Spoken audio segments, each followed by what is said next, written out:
Good afternoon, everybody. Thank you for joining our webinar today. My name is Karen Pank, and I'm the Executive Director for the Chief Probation Officers of California.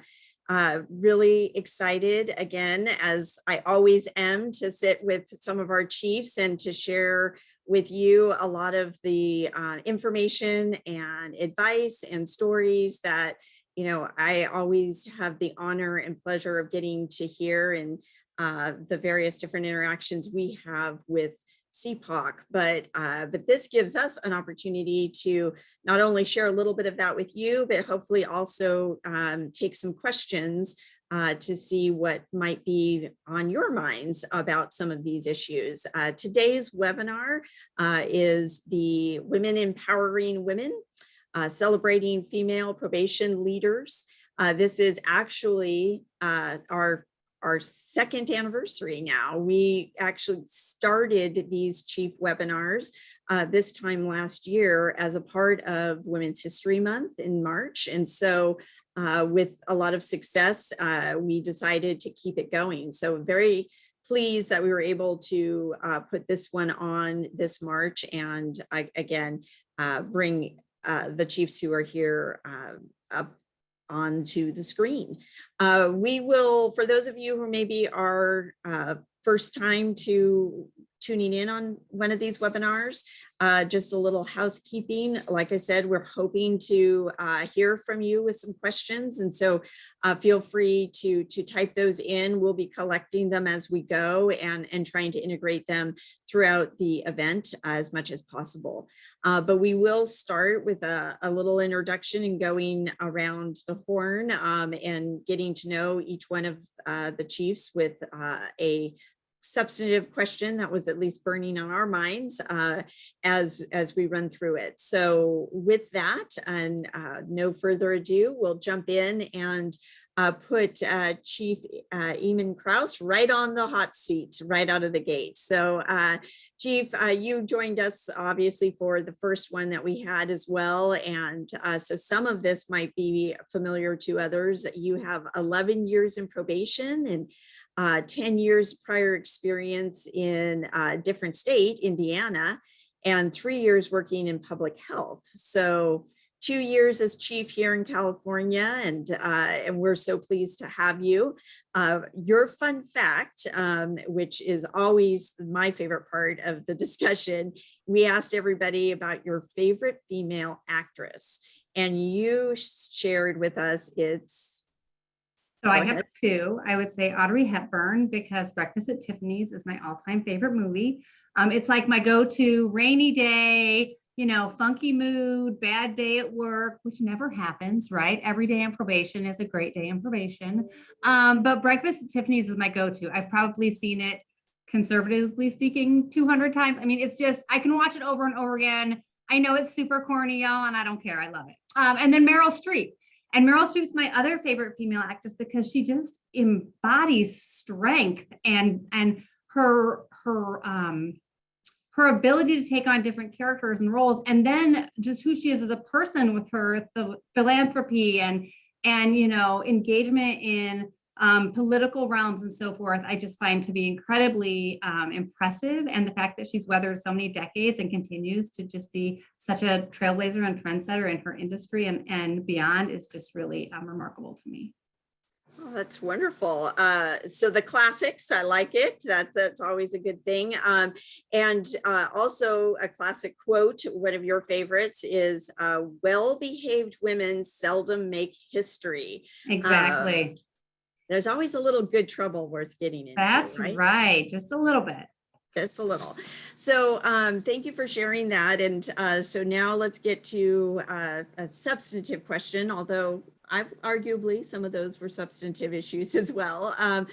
One of the things that I think people who are tuning in want to know is, what are the best resources for somebody to support, your career? What have you used in the past to support your career to help get you where you are today? What kinds of things could you share with us? So I would be completely remiss if I did not just start by acknowledging that my family, and in particular my mother, who is in, my personal opinion, just one of the more powerful and influential women in my life, would not be where I am today and could not have accomplished what I've accomplished personally and professionally without my mom. She's a remarkable figure in my life, very supportive of me, let me make a lot of bad decisions and let me learn from a lot of those bad decisions also, but was also always a very reassuring safety net for me. So I always felt kind of safe taking some risks, like moving across the country with my 2 small children to take a job in California. But seriously, my family has been a huge support. And not just my natural, the family you're born into, but those you choose as family as well, and your friends. And part of that family that you get to choose is your probation family. And that's one of the things about this industry, be it my earlier career in more traditional corrections or here in probation, that I've always found to be so rewarding, is the relationships that you develop with your colleagues. Because let's be, who are we kidding? Nobody really understands what we do like the other people who do this kind of work, right? And we're all just a little off because of it. But in addition to that, relying on my professional associations and networks, and not just those that we think of as more traditional, the APPA, or the ACA or the CAPIAs, those sorts of things, but those untraditional or less traditional professional networks or associates that you might have, those friends and family that might work in education or behavioral health or technology, picking their brain about things, you get some really good ideas that then you can apply to your own profession, some of your own initiatives or efforts that you're working on locally. So those things like family, friends, and then resources and connections have really helped carry me to where I am. I appreciate that you sharing that. That probably resonates with a lot of us. And you have the first entry into this afternoon that's going to probably see a lot with me fighting back tears. So anytime you mention family, mom, I think we can all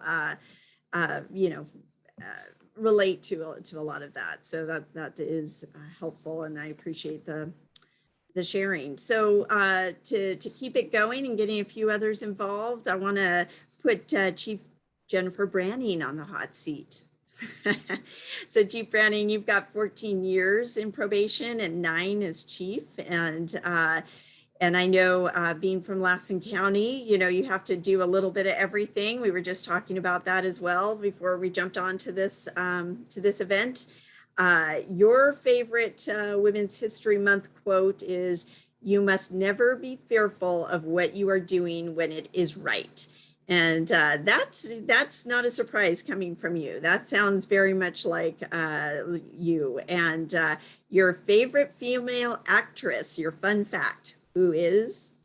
Sandra Bullock. She has always played parts that are very encompassing of everything that I believe that good leaders are.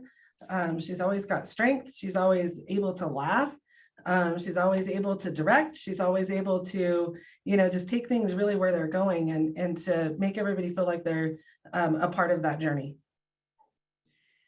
Words to live by, for sure. And, I was thinking the question we had asked you to give a little bit of thought to was, how important is it to have a mentor to grow as a leader? I thought, wow, Sandra Bullock might make a good mentor, but knowing that she probably wasn't your mentor, any thoughts you might want to be able to share with us today about how important it is and, who your mentor might have been?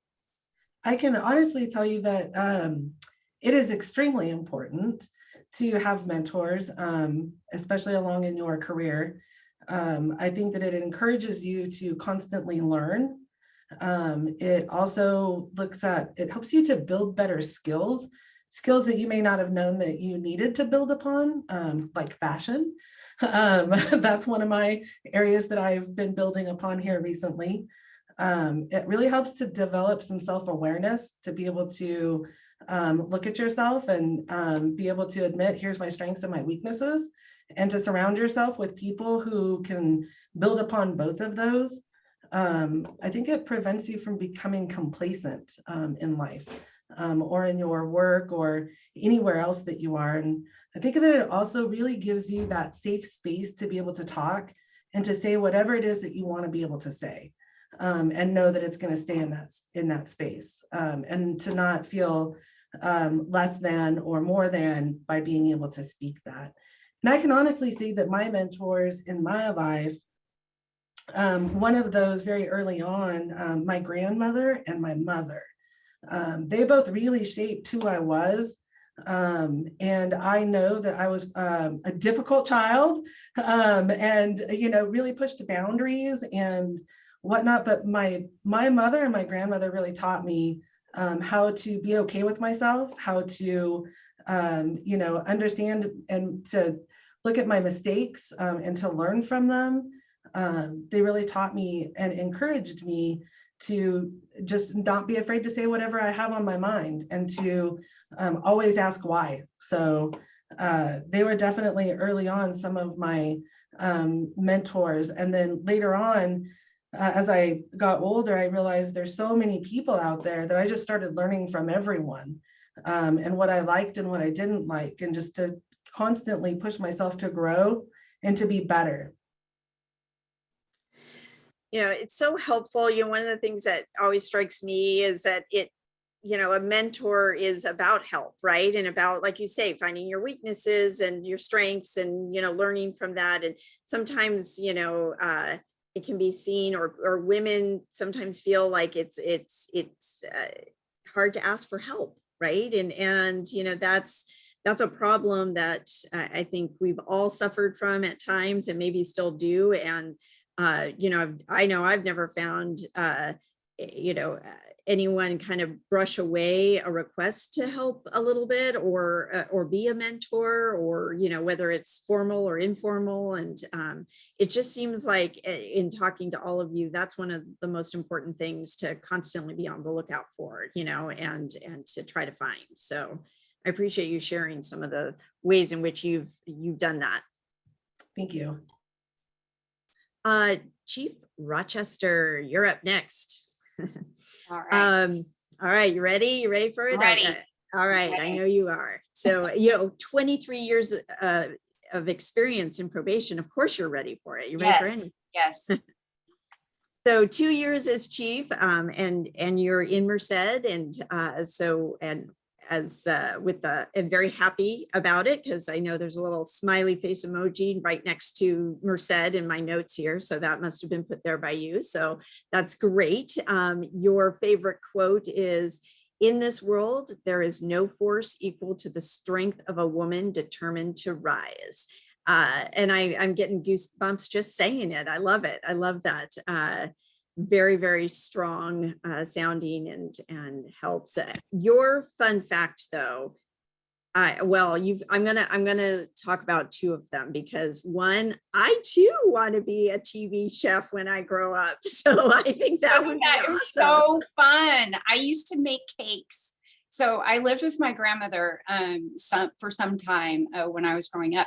And I remember, I was an only child. And so I remember being in her kitchen, and I was pretending to be on a TV show, and she would buy me boxed cakes all the time so that I could make cakes. And I would talk to nothing, because we didn't have cell phones or anything to make videos at that time. So I would just talk to myself in the kitchen and pretend that I was a TV chef. It was awesome. Who didn't love their easy bake oven? Let's be honest. All good things Yes. start there, right? Yes, yes. And your favorite actress? Oh, it's Julia Louis-Dreyfus. I love her. I love everything about her. The last series that I watched was Veep. I thought she was hilarious. But I also loved Seinfeld, and I watch endless reruns of Seinfeld anytime that I feel like I need a good laugh. But the thing about her is that she's just not afraid to kind of show her vulnerabilities, and to just kind of look silly to make other people laugh. And she's not afraid to speak her mind. And I love everything about her. I think she's great. And she's a survivor. Yeah. She just went through breast cancer, and she's thriving, and I'm very happy for her. And I just think she's amazing. Yes, I love Elaine. Elaine is definitely what would have been one of my fun facts as well. So, so wonderful. Well, thinking about now bringing it back to probation, we just recently kind of in looking through our profession had come to realize, as we, I think, shared last year, over 51% of the probation officers are women. And that's an unusually high number, I think, in any profession, but especially a law enforcement profession. So, it really begs the question, why is it important to have women leaders in probation? Well, I do believe that first and foremost, women were problem solvers. And I think that particularly in the world of probation today, that we are heavily relied upon to solve a lot of the issues that the state of California hasn't quite been able to master yet. And so, they're kind of leaning on counties a lot. And I think that we provide that voice of reason at the table. And so I really think that that is probably the first thing. The second thing is that as women, we're not afraid to show our vulnerabilities. We're not afraid to be real people.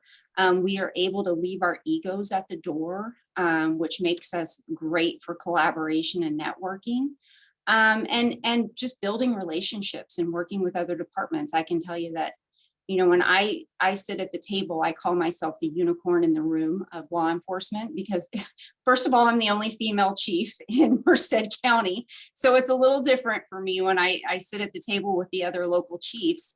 But I think we just, we're able to leave the ego at the door and just say, hey, let's talk this out and get things figured out. And so the problem solving again comes in, and we're great listeners. I feel like women we want to listen, we want to hear the stories, and when there's conflict resolution that needs to occur, that we're probably the best for the job because we want to hear the why. We want to get down to the root of the issue and not just do surface work to try to avoid any further issues that may occur. We're resilient, we're self-motivated, we're strong communicators. I feel like just everything about what we bring to the table is very positive for the field of probation. It seems like all of the things that you're talking about, really are important to skill sets for probation, right? Probation itself, like what the types of things that have to be done in this profession, but also in any profession, just kind of leading organizations and being a part of things happening. So I couldn't agree more. But then again, you're also talking to a woman, so I happen to agree with you. Thank you for sharing. I appreciate that. And as we, are kind of making our way through talking to doing the initial questions and introductions for everybody, I do also want to remind folks and know that a few of you have just joined to please feel free to type your question at any point in time in the conversation. In fact, it's easier to get the question in the queue earlier instead of waiting until we get all the way through. So please feel free to do that. And after we get through these initial introductions, we're going to start mixing some of those questions in. So with that, I'm going to go to Chief Pipeman at this point from Santa Barbara County, 32 years in probation and 4 as a chief, although I definitely feel like those are dog years, aren't they, Chief Pipeman? I can't believe 4 years. To me, it seems like it's been at least 12. So I don't know. Does it feel like that to you? Definitely. These last couple of years seem to qualify threefold over for each year, I think. Yeah, for sure. And, one of the things that was, we were mixing up fun facts, with folks, but I was very intrigued by your favorite female historical figure. And maybe you can tell us a little bit of why. Well, I think you might find it kind of humorous and interesting, both, Karen, why I chose who I did. So who I chose was Queen Isabella. And truth be told, I know very, very little about Queen Isabella. when I got the inquiry, to add a historical figure that we admired, nobody came to mind for me. So I asked my children, hey, who do you think? What do you think? And of course, my eldest daughter had lots of suggestions for me and was sending me all kinds of information on all these historical figures. My 18-year-old son is the one that said Queen Isabella. And I said, why? Tell me a little bit more about that. And he did proceed to tell me about a lot about her. But at the end of the day, his final statement was, Mom, she's a girl boss. You have to choose her. She's a girl boss. And I really had to appreciate that in order for us to have a significant impact as women, we have to have an impact on this next generation.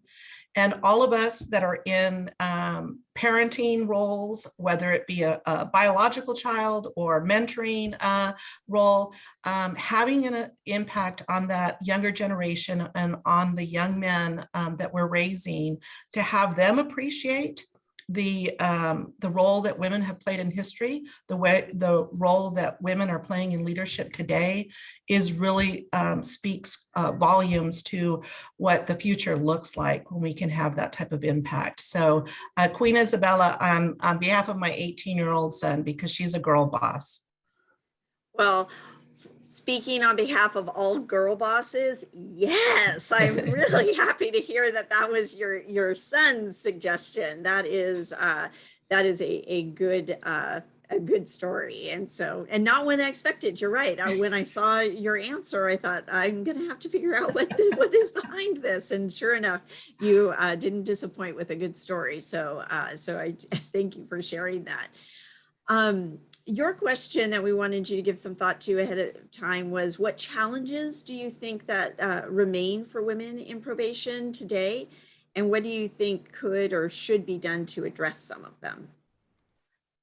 So the first one that came to mind for me, it actually was something that I was thinking about the last time CPOC met at our last quarterly. When I looked around the table, as has been shared earlier, the statewide statistics show us that 51% of our industry is now women in California.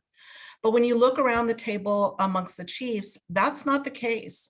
The disparity still exists there when you compare it to our rank and file. So although we've made a lot of progress in the field overall, we still have a long way to go in terms of leadership. And I see that as something that we need to press into. I have to say, though, probation has made a world of difference in comparison to law enforcement. Law enforcement still is quite a ways behind us in terms of bringing women into the workforce. So kudos for us in general, but I do think we need to focus on the leadership side, and particularly that move from line supervisor to manager appears to be where we lose some of that equity. And then kind of on a little bit heavier note, the other area that I felt I really needed to speak to was that within community corrections, within law enforcement, public safety in general, I think there unfortunately continues to be this level of harassment and sexism that has been normalized to some degree. That because we're in environments that historically have been male driven, and there has a tendency to use inappropriate humor or statements sometimes, that there's a level of normalization in the field that needs to be addressed. I think is at a point where only the very most egregious types of incidents sometimes rise to the top. And as women, I think we need to help those that work under us, with us, next to us, understand that they do have a voice and that they can speak up, and that we will support them in efforts to make sure that that's removed from our work environments entirely. And I do think that in order to change some of these things, we have to look at it as not an us versus them, but how do we work together to change the system and the environment. So it's not necessarily about the people, but the system at large.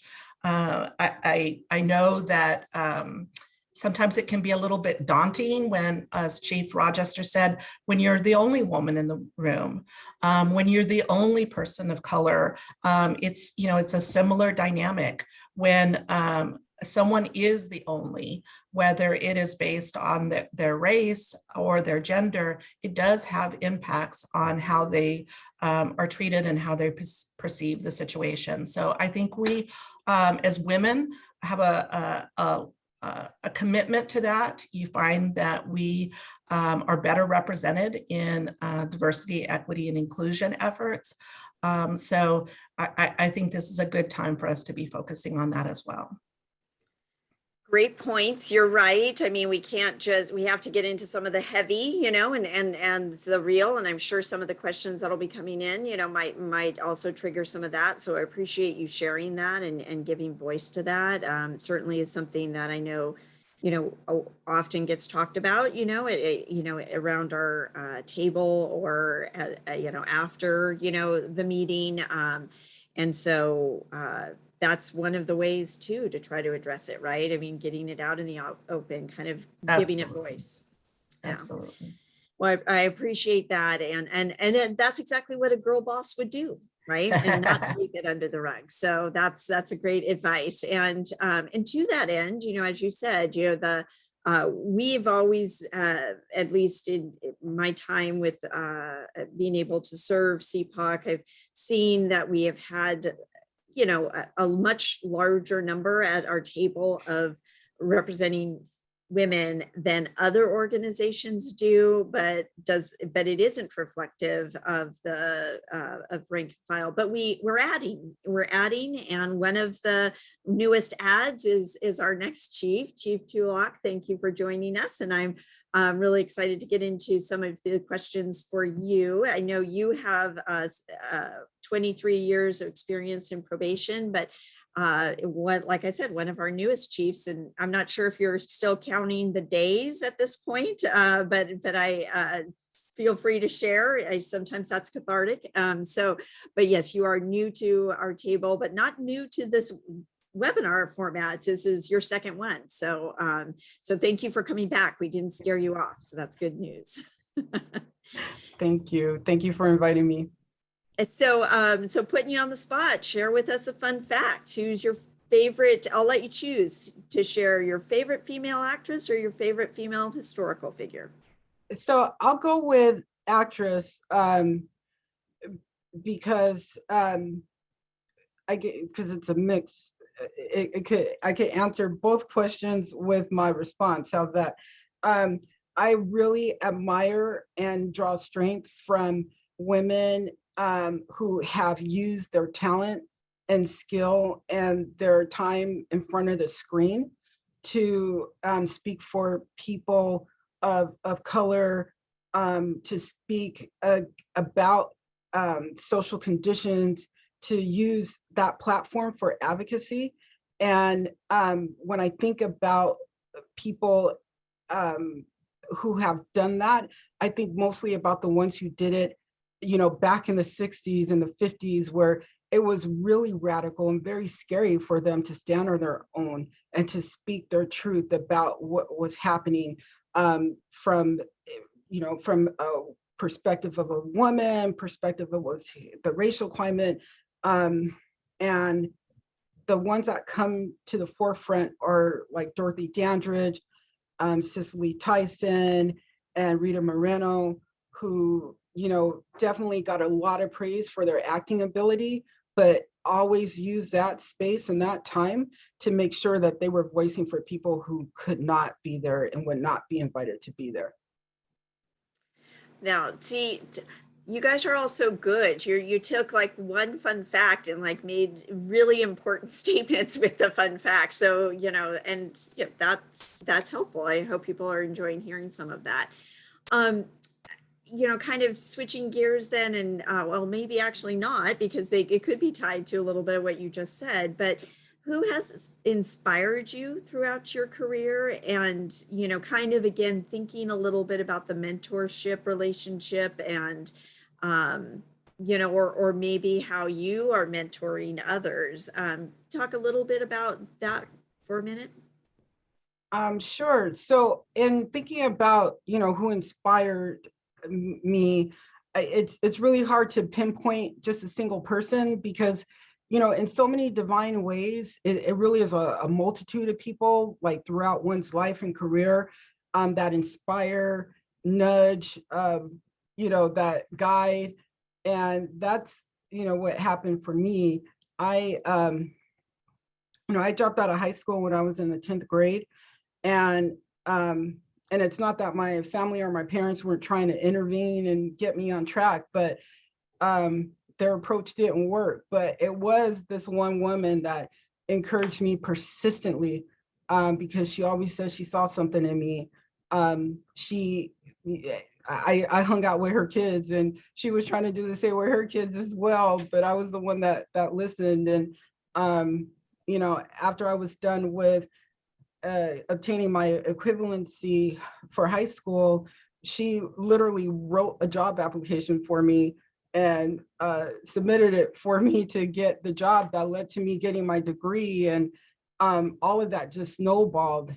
And so she kickstarted everything for my life. She saw something for me, what I did not see for myself. And I do really hold that knowledge that each one of us can just change the entire trajectory of one person's life just by, believing in them or seeing what they can't see for themselves. And I have definitely carried that experience with my work, starting as a DPO and so on. Throughout my career, it has been a continuous series of events and people that inspired me by who they are and how they make me feel and the work they do and the way they do it and so on. I do not see myself as a success on my own. I completely recognize and acknowledge that I'm standing on the shoulders of my ancestors and people that invested in me, people that did not get a chance previous to me that now will because I am here. I'm just really inspired by that and history and seeing people restore their lives. Our job is to transform a life, and I own the responsibility, and I'm inspired by all the possibilities.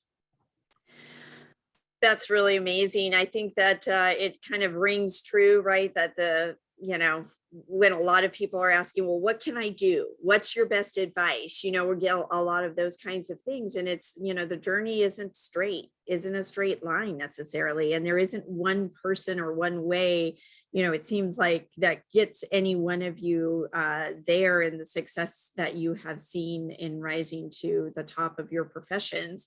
It's a little bit like the pinball machine, feel like, kind of go, I like your word nudge, I know I've experienced that myself. You feel like you're going in a direction and even you might think it's the right direction or a good direction and you get a little nudged back into the middle or, over to the other side and you just continue on and you find those lessons along the way. So that is definitely something that I've heard from all of you and as resonating throughout some of these answers. I want to maybe switch gears here and pull from the audience because we're getting some good questions and, continue to ask folks to send them in. What's the biggest sacrifice that you've had to make to get you where you are today? And how did you handle having to make those sacrifices? Anyone want to jump in take a first shot at that? I'm happy to jump in. So I would say the biggest sacrifice I made was stability and sense of security. And for people who know me for a long time, know that's really hard for me. Like I am, I'm the kind of girl who would eat the same thing for breakfast every single day and be fine with it, right? That's just who I am. But I took some really big chances throughout my career that forced me to really sacrifice that sense of security and stability, but it was the best thing for me to grow as a professional and just as a person. I was very comfortable with the DOC in Indiana, and I left to take kind of a risky grant-funded federal position because I had a mentor who said, you need to get a little more experience with supervision. You need more program development experience. So I took a risk. I call it my hiatus from the DOC, left the DOC, worked in public health for a while. But what I learned in public health got me so much further, so much faster when I returned to corrections, because that was in the early 2000s when evidence-based practices were really morphing from more of a medical model to a correctional model. But I was so familiar with it because it's what we were like eating, sleeping, and breathing in public health at the time. So, I mean, I took the sacrifice, but it really kind of forced me to go further. And so as far as handing that sacrifice went, you know, really it was just trying to constantly do that little cost risk, you know, benefit risk analysis in my mind. Like, it's uncomfortable now, but like there's a greater good coming from it. That's a great point. You know, I'm not sure I would have thought of that right off the bat, you know, and it makes a lot of sense. You have to take some risks sometimes in order to see advancement. Any other thoughts on that? Any other sacrifices one might want to speak to? I can take it to a personal level too and say that I do think that, and I regret missing some time with my daughter because I've spent long hours at work for many years. Even as a deputy probation officer, I mean, I think we would find ourselves at houses, and a lot of my colleagues can agree that you just can't leave. You know, you have situations that are going on, and you can't walk away from the situation that's happening. And so it makes us lose some valuable time with our kids. And I have one, and Karen and I have Lauren's, right, Karen? Yep. And so you know, my sweet Lauren is 18 years old. She's graduating from high school, and I look back and I do regret missing some time with her. So I could say to the group, make sure you spend time with your kids. You may have to miss a meeting to make sure you make that volleyball game, but it's important. It's extremely important in the end. So, but we do miss time with our kids. So. Yeah, it's, you know, you're touching on, you know, a question that does tend to come up whenever we talk about, you know, women in the workforce, women, you know, leaders is, you know, is just how as mothers do you balance? And, you know, it's true that fathers also have to find that way to balance. And there's, you know, there's other things in life too. It may not be children that you have to balance, but that's, you know, to be involved in the workplace in the way in which many of you obviously have, you know, it's certainly something that that comes up and has to be addressed. You know, and to that point, I can honestly say for myself, I've sacrificed sleep.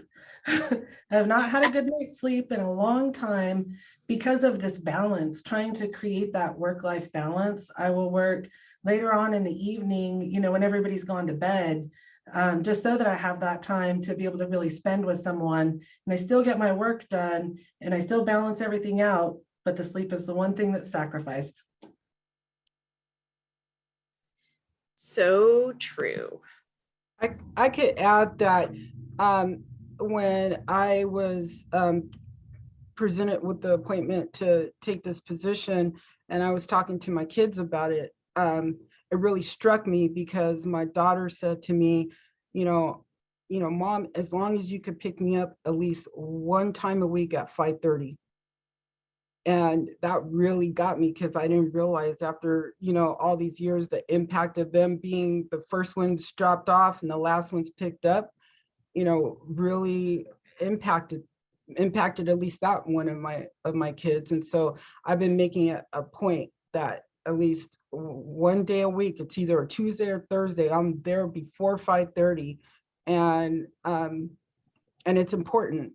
I know it's important. And the message to them is just the value that I hold for you. That's why I'm there. Right. Okay, it's not fair to make the moderator cry, which is where I feel like I am at this point. So, but it's really helpful to share that because, you know, we all feel like we kind of suffer probably with that. You know, we know intuitively that obviously other people are doing it, but it does feel sometimes like a very lonely sacrifice, like nobody really understands it or is going through it. But then you you hear it out loud and you're like, oh, duh, of course, almost everybody else is struggling with the same thing, because you want to be your best, you know, at everything you do, or you wouldn't really be in the position that you're in today, right? And that includes being the best parent, you know, which sometimes then is in conflict. So hopefully people listening can also relate, and it isn't just when you're at the top of your organization. You know, I think we all have stories about those late nights or those times where you weren't, you know, on time for pickup, or the game you missed, or too tired to do the homework, you know, at early on in one's career. So I'm sure people listening can really relate. A couple of other questions that have come in that really tie to, I think, the point that you were making earlier, Chief Heitman, about how do we kind of make sure that we are preparing and helping the next group of leaders kind of move through the ranks. And I think one of the questions here is really, what is the best way for one to set themselves apart from an already great multitude of staff in order to get promoted? I mean, probably a question chiefs get all the time. Well, I'll jump in first, because this is one that really is important to me as chief, but also is, I think, you can see it throughout my career, is being willing to do what the organization or your chief needs you to do in terms of assignments, even when it may not be the thing that you think you wanted to do next.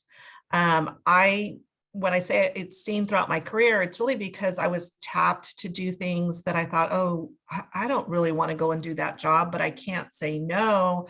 So I'm going to go and do it. And then I ended up finding out that that was one of my favorite assignments, that there was something that, you know, was invaluable about that experience that really shaped my career, gave me an opportunity that nobody else had. And it was unforeseen. And I think sometimes we get in our lane of where we see our career going and try to do well at what we're doing, not recognizing if we would step off of that path a little bit and take a risk and do something different, we might find that it actually furthers our career in some really unexpected ways.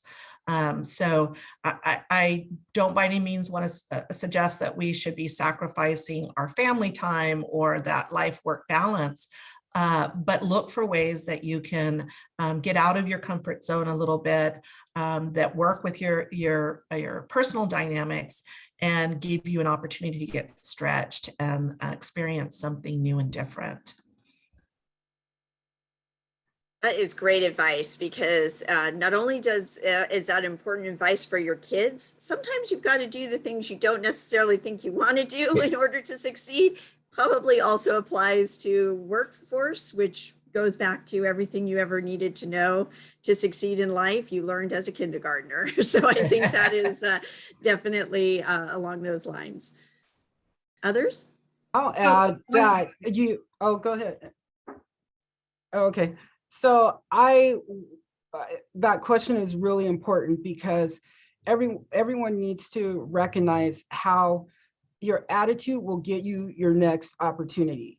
It's like you could have the greatest skill set, you could be outstanding, but if your attitude is, you know, argumentative, or always picking the department apart, or making others feel uncomfortable, you're not going to rise to the top.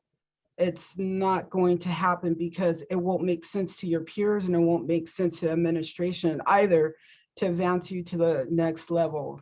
I see people do that all the time, and it's tragic, because you really have to be willing to own your own behavior.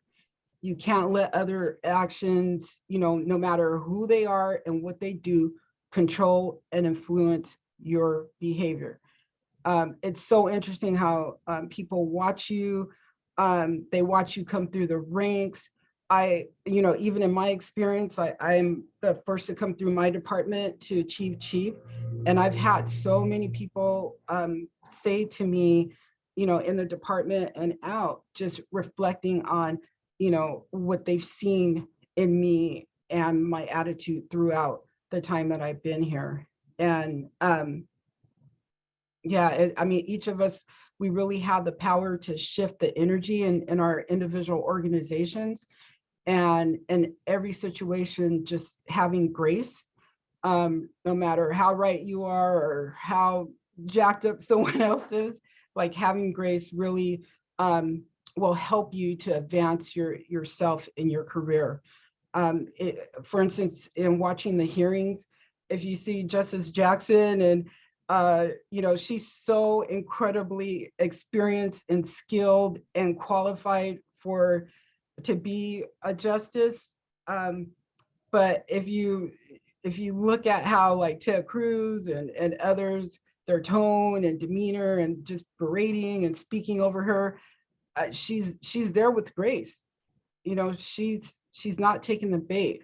And it's so impactful and powerful to see her doing that, because and also, if you notice that she's constantly referencing probation and probation reports in her responses, to just underscore what we do matters. She's referenced probation several times, and the purpose that our reports serve, and just underscoring why we should feel so honored to be in a position to write these reports.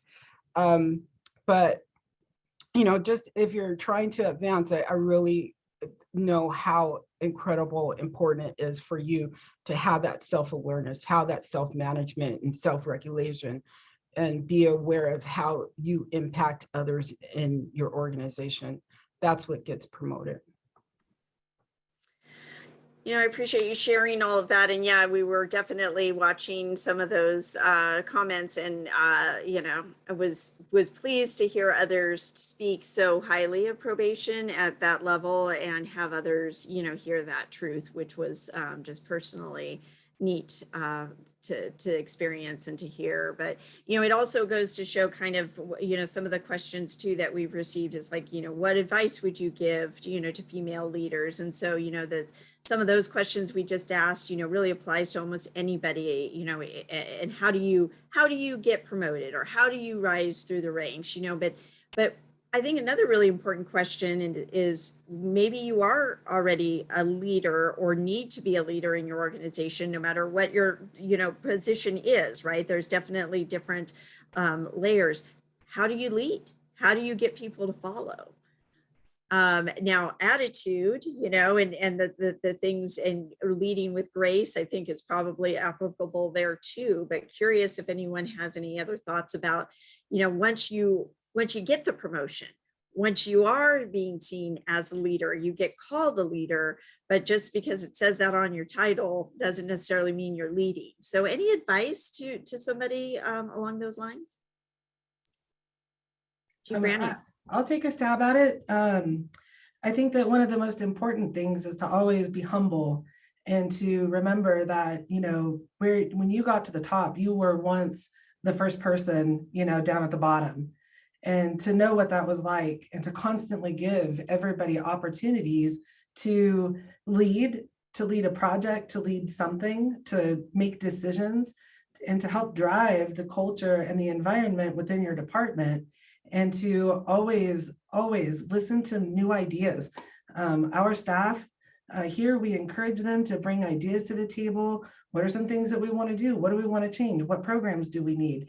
And trying to really get people to engage in building what our department is, so that it's never the department, it's our department. And I think giving people all of those opportunities and being willing to take those as far as staff are, and to not be afraid to say what you want to say. If you think that there's a program that you believe that your department needs, say it, put it together, put it in a project, set yourself aside that way, and be able to, not just say, okay, I'll do that. Okay, I'll do that. Well, what about, and to ask some of those questions. I think those are ways that you can encourage some of that. Leading with listening, right? That's really important too. Others on that, Chief Rochester? Say that not being afraid to roll your sleeves up and get involved and help when you can see that help is needed, but allowing for your staff to have that role of leadership as well, when they feel comfortable and when they feel empowered enough to move forward with the project, allow them to do that and check in with them often to make sure that everything's going well and do they need anything. And being willing, I think, too, to admit when you were wrong. I've made some decisions as a chief in my 2 years that I look back and I'm like, man, I wish I wouldn't have done that. But I try to learn from it and move forward. And I admit to my staff too, you know, I'm having conversations with my staff. I tell them, hey, you know, I at the time I thought this was what, you know, we needed to do, but thinking back, man, I wish we would have done it this way, or I would have done it this way. And just trying to keep it real when I can. And that to me, it gains the respect of others. I had the benefit of growing up in this department. So most of the individuals here who have been here for many years know me. But, you know, I have a lot of young, new staff. And so they're really impressionable and I worry about them. And I want to make sure that we're providing that model that they need to see. And so I hope that I'm doing that. And every day, you know, I try to drive home and think about how did the day go? What maybe could I have done differently? And I'm my worst critic. So I can break myself apart driving home it's those days when you don't play the music and you drive the speed limit on the way home. That's when you know, or maybe you're even lower than the speed limit. That's where you really have those moments where you think back like, man. But yeah, so that's my advice. Yeah, it's serious if I don't have Sports Center on in the background at home, or I turned off the radio in the car. Family knows, oh no, she is in deep thought. So yes, I think we probably all have those triggers. You know, it's so great. We're getting so many good questions. So, you know, I know we're probably not going to be able in the time we have left to get to all of them, but I'm going to try to combine a few with some themes that, you know, I'm seeing. So bear with me and folks jump in, you know, if there's something in here that you would like to speak to. But, you know, I think one person had kind of asked what was your greatest challenge, you know, as chief. And I think people would really benefit from hearing, you know, maybe a particular story around that.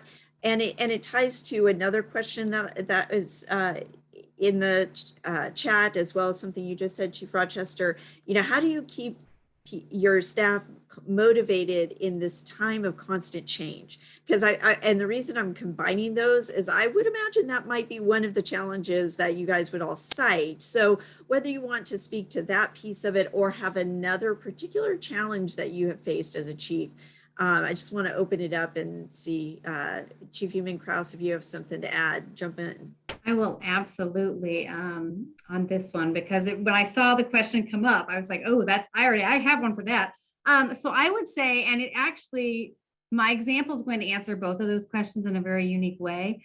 Many of you know, and for those members of my team who are here joining us today, you definitely know, my first day as a chief was the first day of the shelter in place order. So I came from another county. I came from Alameda County when I came here as chief. My first day was March 16th, 2020.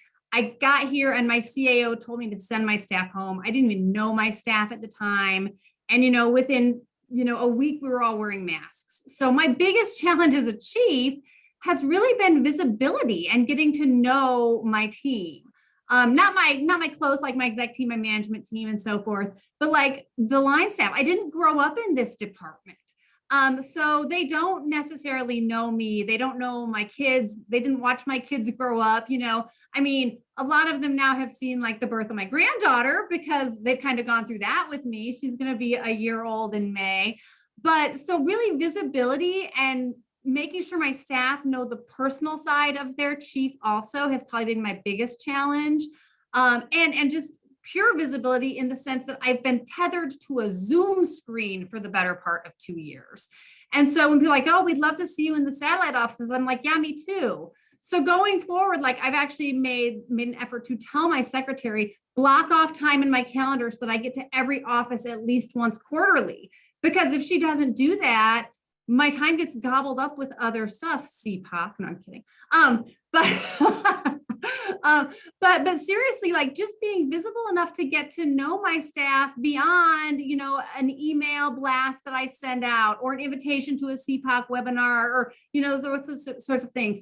And I think to the other point of how do we, keep people engaged and inspired, I don't think you can ever do enough communicating with your staff, be it through, recognitions, email communication, again, like just being visible and present.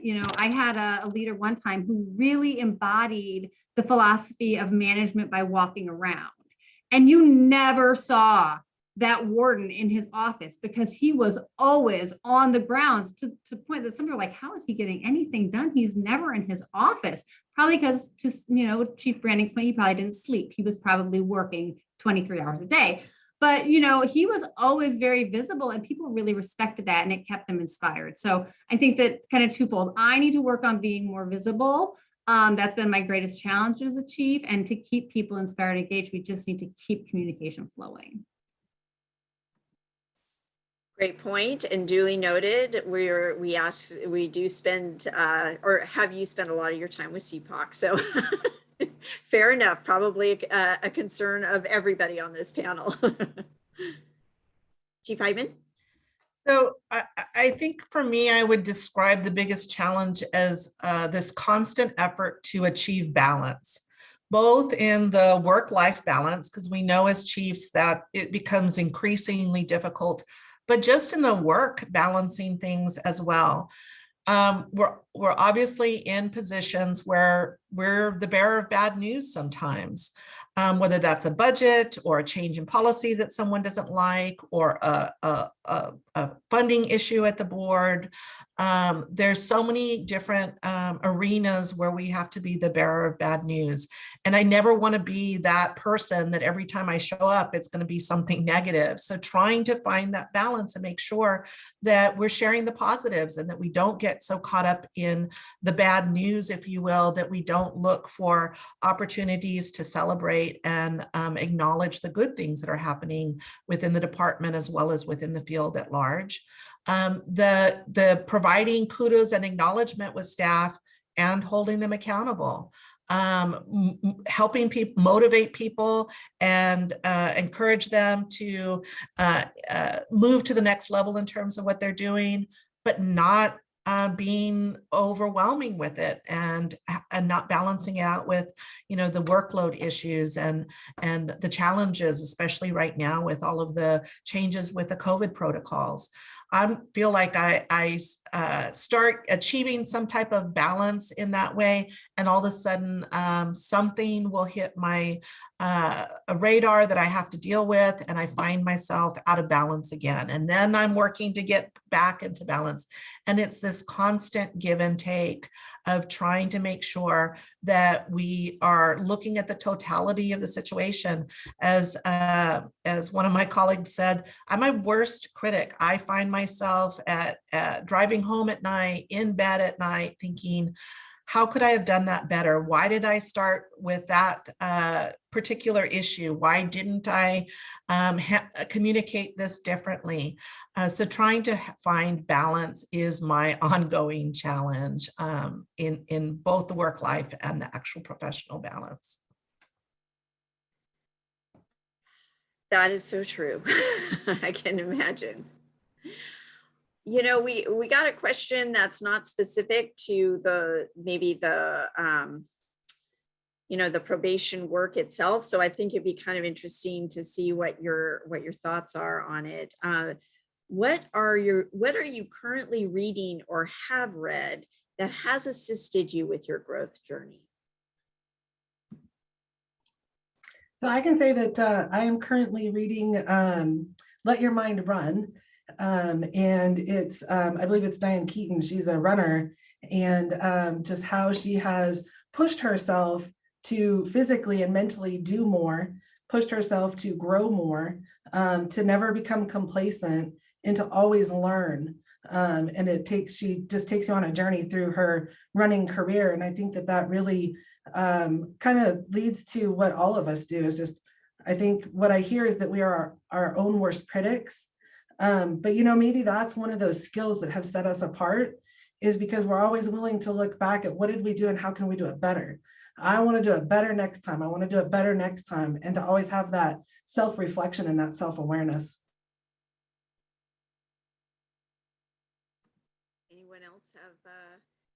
I think that means, Chief Browning, you will soon be writing the book, Let Your Mind Paddle. Our paddleboard aficionado here on the, it seems like there's a lesson there. You know, that paddleboard has provided a lot of self-care, and especially in some very remote places so that my phone cannot ring. Very, very true. You know, I do want to note in the questions that we're getting, there's a new entry that's not a question, but it actually came up a comment in the last time we did this last year, and it was really illuminating to me. And actually, I should have probably opened with it, but it's a good maybe transition here. As a male chief, not myself, but the person here I'm reading from it, as a male chief with a long probation career who benefited greatly from women leaders in probation, who were often overlooked when it should have been their turn. I want to acknowledge all of the great probation women leaders who participated here and preceded you, and thank you for being today's leaders and role models for all our staff. And, you know, it kind of goes to something you were saying, Chief Tulloch, that, you know, we're standing on the shoulders of those before us. And it also is an important acknowledgement that something that was said in one of the social media posts that we put up this month by one of the chiefs who's not here today on the panel, but said, you know, that, you know, what some of her mentors have been, you know, men who supported women. You know, and it kind of ties to what you're saying, Chief Heitman. That's a really important part. And I don't think any of us are overlooking that. You know, women empowering women is so important, and kind of just has a unique and special place, I think, in many of our journeys. But we all know that, you know, to truly bring balance and equity, you know, there's got to be women supporting men too, and men supporting women. And I think, you know, we have that. And so shout out Chief Judy. Thanks for bringing that up. And I know you've worked for some wonderful, powerful women, and it was good for you to bring that up. Yeah, Karen, if I could just add, I have had opportunity to work for some wonderful men that have mentored me and really encouraged me. One of them recently passed away, unfortunately, Hassani Sabira, and I was able to speak at his memorial, and was just so impressed by the fact that not only was I there, but there was other women there that really were empowered by his mentoring and his encouragement at a very crucial time in the early part of our careers. And I just have really been blessed by those opportunities. But I also have opportunity to be mentored by Sue Gianfrido. Retired Chief Sue Gianfrido was the CPOC president, I believe, back in 1994, and really was one of the trailblazers within the women chiefs, setting the stage for those of us that came behind her.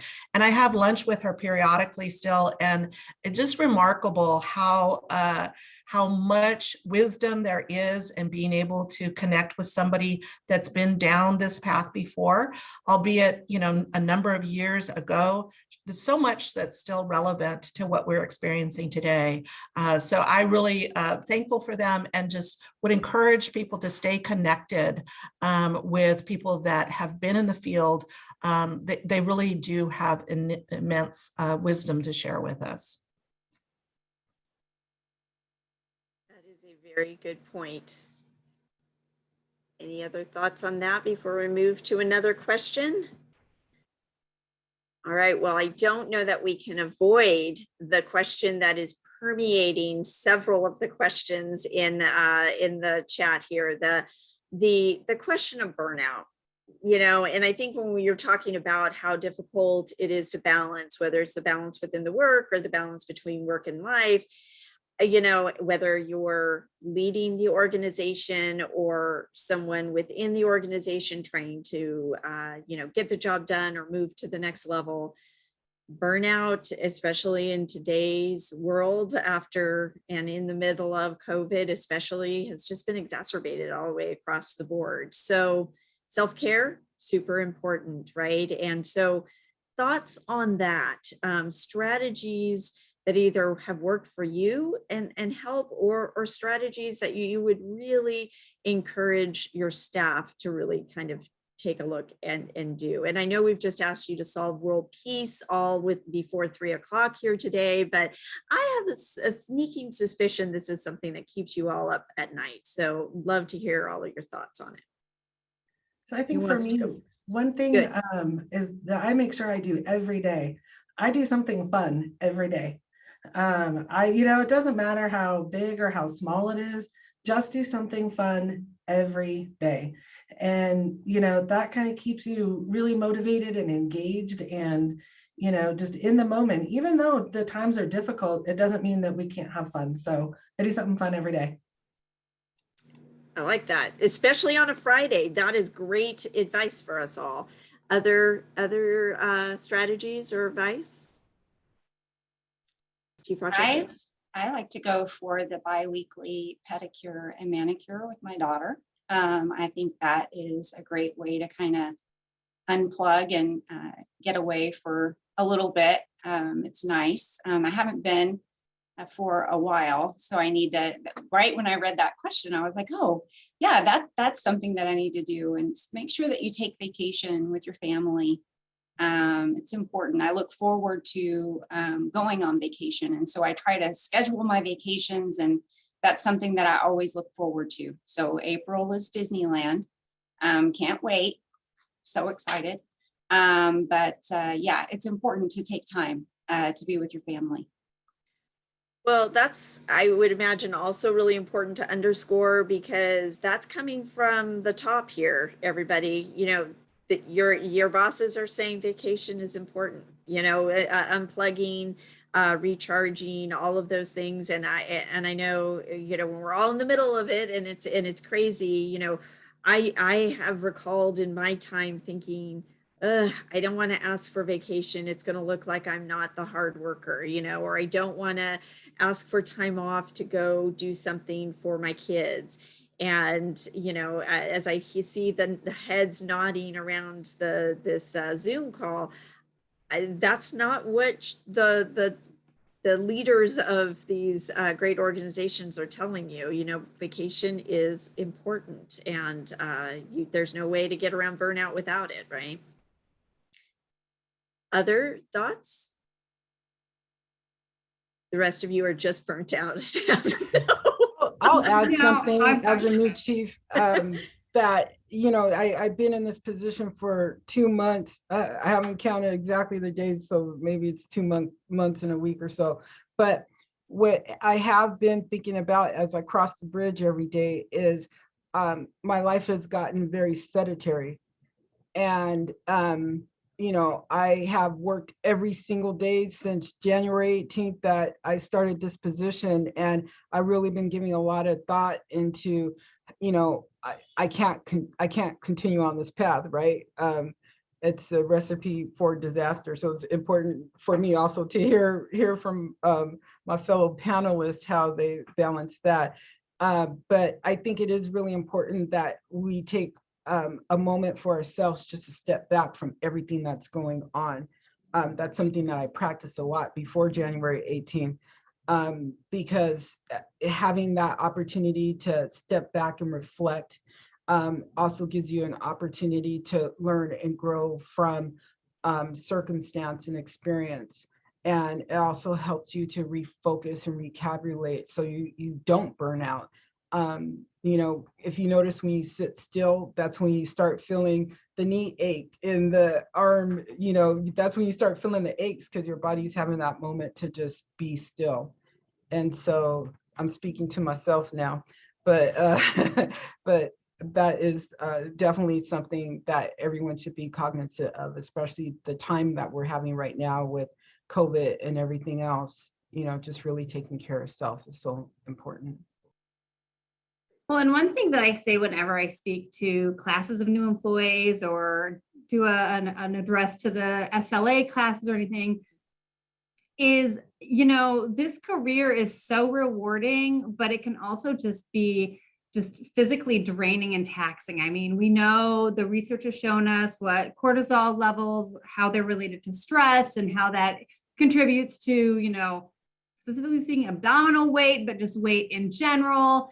And I mean, don't fool yourselves. The risk managers have done the calculations. There's a reason why safety pensions are, so healthy, right? Because they don't anticipate you drawing down on that safety pension for very long. There's an incredibly high association with type 2 diabetes, hypertension, high blood pressure with this field.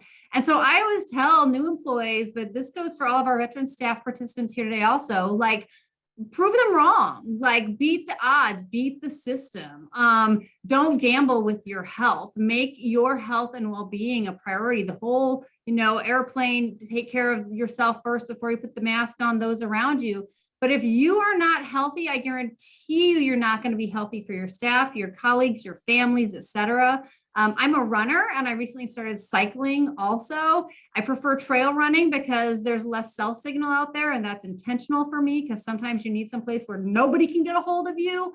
But so I try to just connect in nature outdoors as frequently as possible. And that's kind of how I counteract the stress and of the job and of just, the world right now.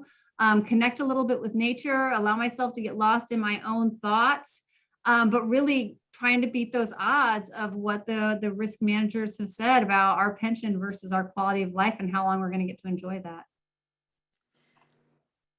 That's a little bit of a downer when you think about the actuarial statistics. That's a little like, I know what I'm going to be doing come 3 o'clock. So that's motivating.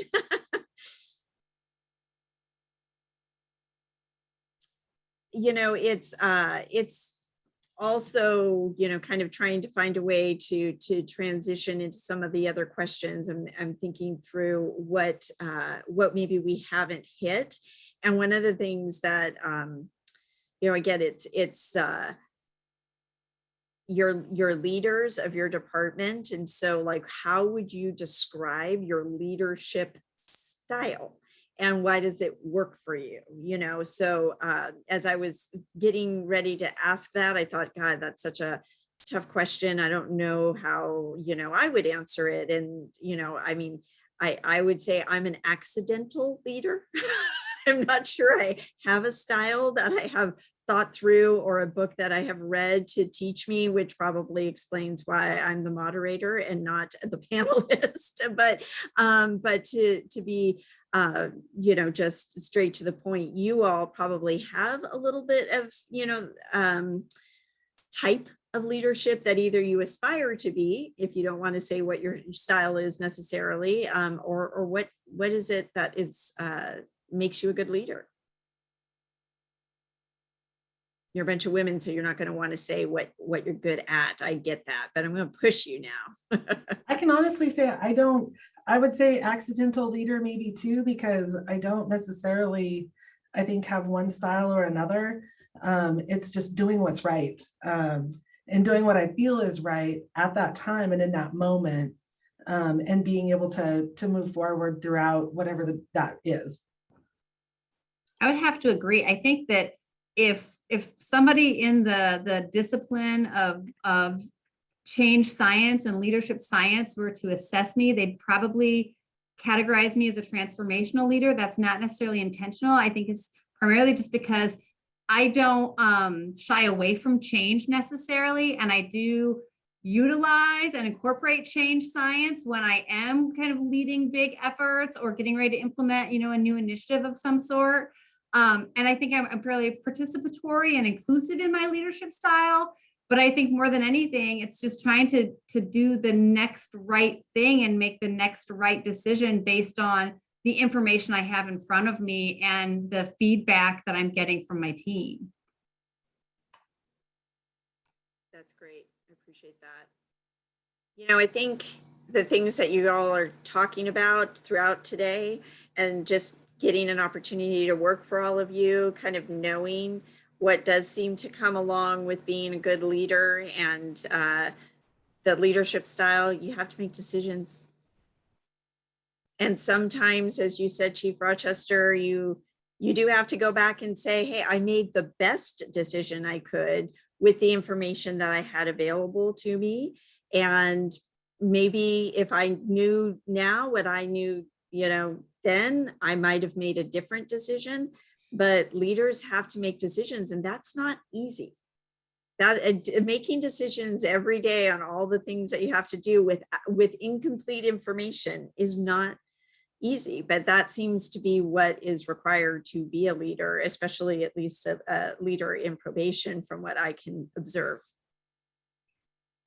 Yeah, Karen, there's a term, a situational leadership. And I think that is another way of saying accidental or trial and error, or what the others are describing as, varying based on the circumstances they're in and what feels right in that moment.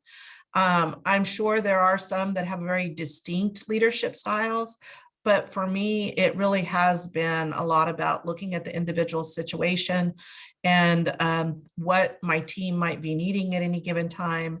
There are certainly lots of opportunities to have a more participatory leadership style, but that, every situation doesn't allow for that. Certainly in our field, there's times where more kind of command decision-making has to emerge because of the circumstances. So I really do think that kind of a situational leadership style is the only option for me personally. That's not to say that I have not made my share of mistakes along the way in terms of some leadership techniques, if I want to call them that I've made, perhaps leadership missteps along the way. But I think that that's part of what we're all striving for is to be resilient, to learn from those mistakes, and to do better next time, and to encourage our staff to recognize that we're human too, that we're going to make some mistakes, that we are vulnerable. We can be impacted by the stress of this job, the competing interests of the job.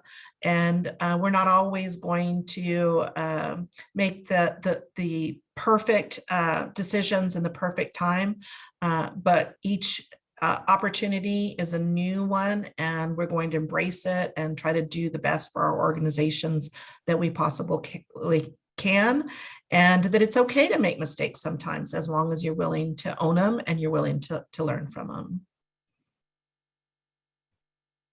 I appreciate that. We had a specific question come in, and I'm really curious as to what folks' reaction might be. But the specific question was, what advice would you give for a juvenile correctional officer?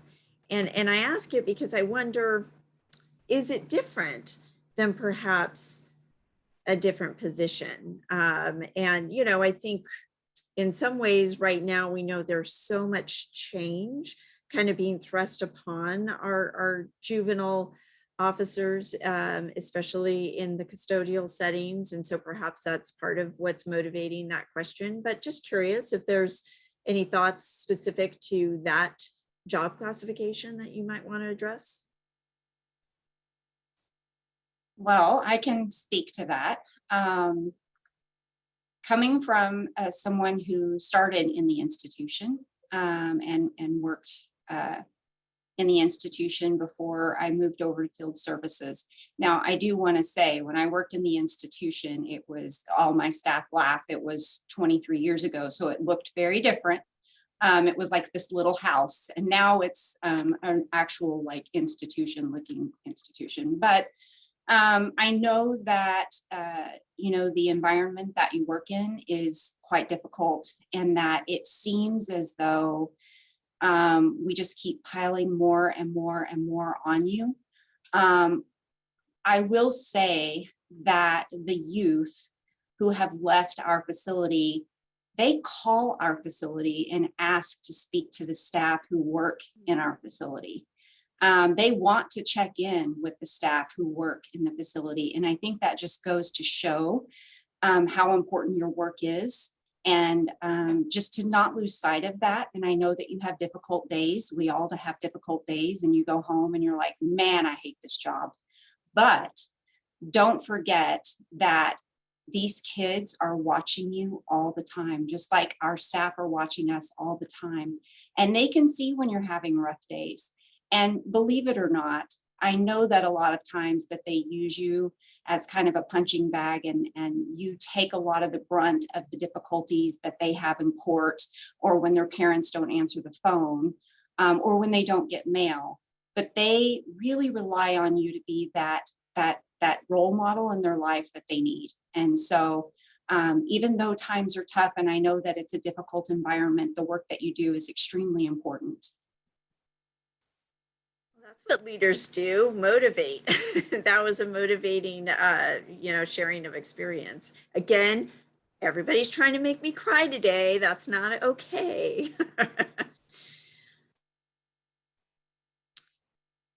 Well, Chief Eamonkrass, please. Well, I would just say, I have frequently referred to myself over the years as a facility girl. As you heard, I started in a juvenile institutional officer position and worked my way up through the ranks in the Department of Correction environment. So I've got, at least 10 years of relatively robust experience in various assignments within institutions in another state. And what I would say is, first and foremost, don't forget your why, like what brought you here.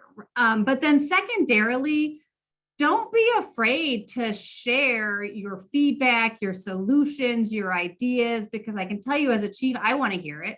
I want my JIOs to send me an email or call me, and everybody has my cell phone anyway. It's like my county phone, or get a hold of my secretary if you want to come in and just sit down and chat. I keep a very open door policy, but I'm telling you, the chiefs who have institutions they operate, they want to hear from you. We all recognize that we are years removed from institutional operations. And sometimes what sounds really good coming out of our office based on some research we've read or someone we've talked to or a conference we went to, we need to hear it from the voice of those who are actually trying to operationalize it. And to Chief Rochester's point, the institutions I worked at and ran 10, 15 years ago are probably very different than what you're experiencing now. And I can walk through my juvenile hall and walk through my ranch, as frequently as possible. It's still not the same as being in that unit with those kiddos for 8+ hours. So don't be afraid. I'm not saying run around griping, though that's fine also. I can't control that. But like, if you've got a solution or an idea, I want to hear it. And I guarantee you, your chief does also. I really, all the chiefs I know, they want to hear from the line staff. They want to hear how it's impacting you and affecting you. And they'd much rather hear it from you, especially if you have a solution also, than wait until their managers at the bargaining table and then find out why it doesn't work. Great advice, as all of the answers have been today. The last question I'll throw out as we are nearing the time is kind of where we started with which are fun facts. And so we've got a fun question that I am dying to know the answer to. What song do you listen to when you don't turn the radio off in the car to get you pumped up on the way to work? I'll start all summer long. Okay, are you ready? We all know Salt and Pepper, right? How about Push It? Oh, yeah, that's good. The best. It is the best. I love that one. So that's a good, get you pumped up song on your way to work. Okay, I'm an 80s girl, so full disclosure. So I'll add something. And if I could just comment really quickly on that last question, because it's so important for adult and juvenile, because we're all we're under the scope right now in probation, right? And this is a time that we're showcasing ourselves as to how incredibly important we are in this discussion about re-envisioning criminal justice, because we're uniquely skilled, because we're that balance between social work, social justice, and law enforcement. And so we're unique, and we need companionship. And that question just made me think about how, as an individual within the profession in your organization, how important it is for you to have someone that you work with, or that's in your department or outside of your department, that you could rely on as like a professional companion, like someone that you could toss ideas to, someone that when you're having a challenging day or an experience that you could discuss that with. Someone, even when you're writing a report, that could read it for you, or you have an idea. We talk about mentorship, but just having a companion through your career could help you greatly. I have one that has been a tremendous impact on me getting to this position. And I see how incredibly important it is, because if you feel like you're on an island on your own, it's really hard to motivate, and it's really hard to see, the next steps for yourself. But if you have someone who's as invested in your career and your group as you are yourself, it could change the trajectory of your career. So I just wanted to add that. And my song is, I love Prince, and so anything that's from Prince, bring it on. I like it. I thought you were going to give that very impassioned and kind of beautiful way to talk about mentorship as a way to get out of answering the song. So that I appreciate you gave us both. So, all right, I've stalled long enough. Come on, the last two, we got to give us a song. So I grew up outside of Chicago, and Paul Johnson is kind of a godfather of Chicago house music. So anything by Paul Johnson. Well, I think I resort back to the 90s time frame. So anything within that time frame is probably my go-to. There's an old song, Take On Me by Aha, that just has a really good beat to it that reminds me of my college days and gets me out of the moment. So yeah, that would be my kind of feel-good music. That's great. That is great. Well, this has just been, a wonderful way for me to spend the last hour and a half, and I'm sure it was for others. Thank you for giving so much of your time for our panelists. The last comments that you just made, Chief Tulloch, about the mentorship, and that is a big important way of how women empower women. But it struck me as I was thinking about this, like there's way too many mentors, I guess, that I would say in my life that I could point to. And what I really like and what I think really moves me forward are thought partners. And that kind of ties with your companionship thing. And I think that is, so don't feel constrained, everyone out there, that you have to go find the perfect person that will guide you through your entire career. It's likely not to be just one. And that seemed to be very predominant throughout the comments here. So again, thank all of you for sharing your thoughts. Thank everybody who's watching, who have sent in questions and given your time to us. And hopefully you found it as motivating as I did. So I'm going to end it here so I can go work out to some really awesome music that I just got a playlist for. So thank you, everybody, and we'll see you next time.